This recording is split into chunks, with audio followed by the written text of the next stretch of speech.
I based the sketch on the already formed image of the finished painting, trying not to copy mechanically, but to sense the character's personality. I began with light markings using a B2 pencil.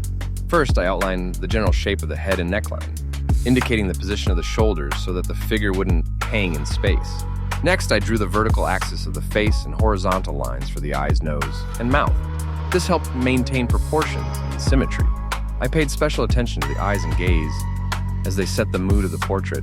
I kept the lines soft without applying too much pressure, constantly adjusting the shape with an eraser. I outlined the hair generally, large masses, without detailing.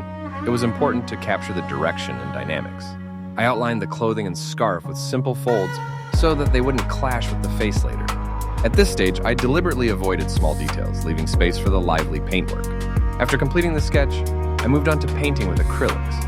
I constructed the work using the principle of from the general to the specific, using 3 brushes. A large one for the background and large splashes of color, a medium one for shape and volume, and a thin one for accents and lines.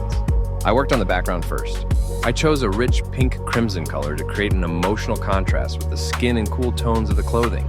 Using a large brush, I applied the paint in broad, slightly uneven strokes, not striving for a perfectly smooth finish. The background needed to breathe and support the portrait's energy, rather than simply be a flat wash. Then I moved on to the clothing. I applied the gray-blue shade of the jacket with a medium brush, varying the paint density and adding translucent layers.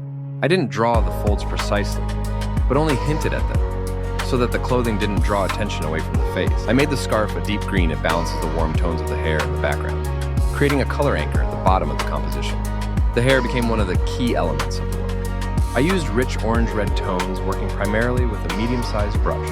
I first laid down the general mass, then added darker and lighter strokes, emphasizing the direction of the strands.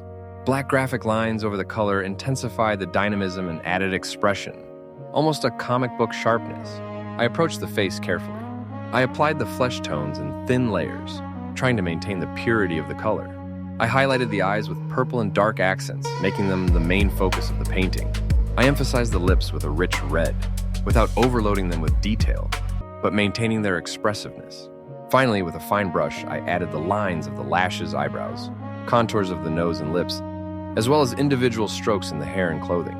These details tied the work together and enhanced the character's character. Critical assessment of the painting. What worked well? A strong, memorable image and an expressive gaze. Good color contrast between the background, hair, and face. Expressive lines that add character and energy. What didn't quite work? The face lacks volume. The light and shadow could be enhanced. The clothing appears a bit flat compared to the vibrant hair. The background, although vibrant, could be enhanced with color nuances. What could be added or changed? Add soft shadows on the face and neck for depth. Refine a few folds in the clothing, but very sparingly.